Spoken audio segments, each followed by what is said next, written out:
It is March the 6th, Sunday, about 1 o'clock in the afternoon. Last Friday the 4th, we finally got our flood insurance approved, enabling us to move forward. The flood itself happened, I believe, on May the 24th of last year. So we're several months through this. And as you can see, the house remains pretty much as it did after the wreck out following the flood. What I want to do is I want to document the process of elevating and rebuilding. I'm not sure what the format will look like, so we'll just take a shot today and see where it leads.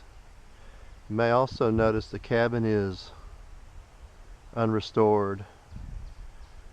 The White House, Mindy's house, is occupiable as a rental. Anita's house, the green one further down there, is just being remodeled.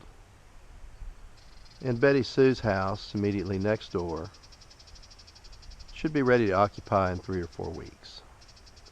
So we'll probably be the last ones on the block. We're hoping for a Thanksgiving time frame. Not sure what's going to happen out here. We know we had a runoff situation, as you can see there at the grate. We may choose to keep the basketball court if we don't need it to improve runoff. We're going to be elevating everything above a runoff stage, so even runoff won't be terribly damaging. Septic we hope to just be able to repair. The porch, the columns, the eyebrow over here are all coming off of the house. We'll probably lose one limb of that pecan tree, but we hope when this is done we can handle the runoff with what we have, understanding we've got minimal exposure, and then create the look we need. The house is actually going to be quite elevated, the main part of the house, the part in front of us right now. Top of the columns are, let's call them 8 feet above the sidewalk, maybe not quite.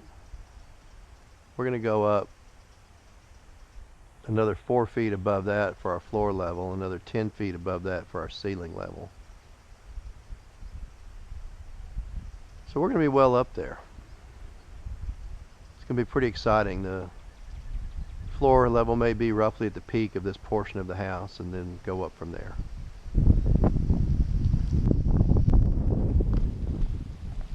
This will be the garage. It'll have a screened garage door to allow water to flow through, since this will be in a flood area.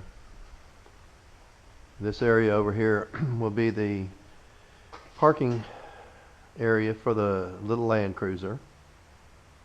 The walls that go east to west, the ones, for instance, the one in front of me, will become shear walls. They'll be clad with plywood. So this area will be mainly either painted plywood or decorative plywood, but there'll be plywood underneath it somewhere. If it's not a visible area, it'll probably be raw plywood. We're going to put a door opening through this wall so that we can also move large things, whether they're kayaks or trailers or party devices or cooking gear, into the lower part of the house without having to squeeze through a door. The big room will stay in its current configuration. Basically everything you see in front of me will stay in one form or another. It'll be reinforced, it'll be clad, it'll have some screens, some see-through, but that'll become storage, workshop, tools, parking, and so forth. This room will be general purpose. We'll maintain the high ceilings. We'll actually reuse the roof metal for our ceilings throughout this area.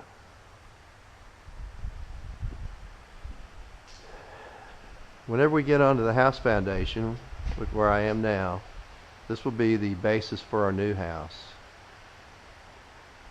Generally, we're going to have columns that are going to be 3 feet from either edge of what we're doing, of any of the edges of the foundation. We'll have a pipe column. The floor above will project out to the edge of the existing foundation, so you'll have kind of a cantilevered look, which will be great. It'll be a nice appearance. Inside, there's going to be a lot of demolition. All this will be taken down. All this framing will be replaced with steel framing. All the windows will change, of course, the openings. But when we get done, we'll have a really nice volume of space down here with roughly a 10-foot ceiling, which is, about where that horizontal 2x4 is, you see right there. So we're going to have really nice ceiling heights in here. There's a nice breeze blowing through here, which we'll capture. We'll screen the perimeter. These will be our views. We'll be able to walk out on the deck, and we'll be able to see, of course, from a higher elevation on the finished house,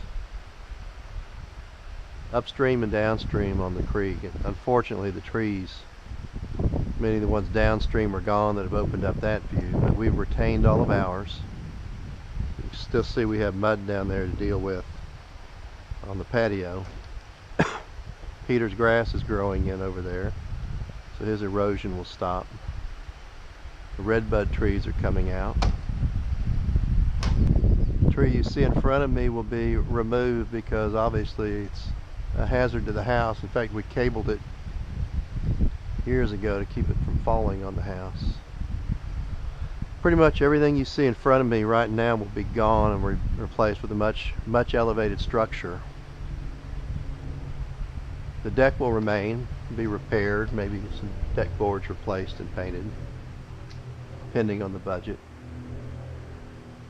We will have an elevator.